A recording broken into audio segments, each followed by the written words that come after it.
Llongyfarchiadau gwresog I Epynt Velvetina yn eiddo I Mr J.E. Davies yn ennill y categori yma i'r gaseg fagu gyda'i hebol yn adran y Merlod Mynydd Cymreig.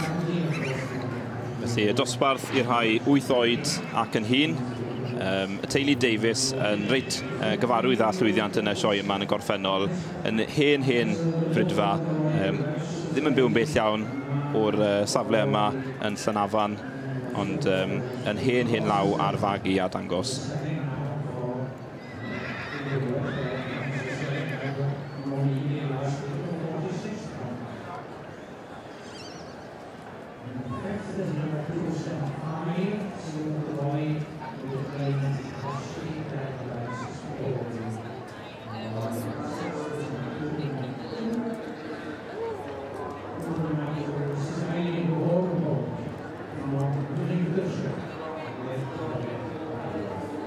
Yr hebannau coch yn cael ei rhoi yn eitha cyflym y bore yma gan bod na 2 gystadleuaeth yn mynd mlaen yr un pryd yn y prifgylch.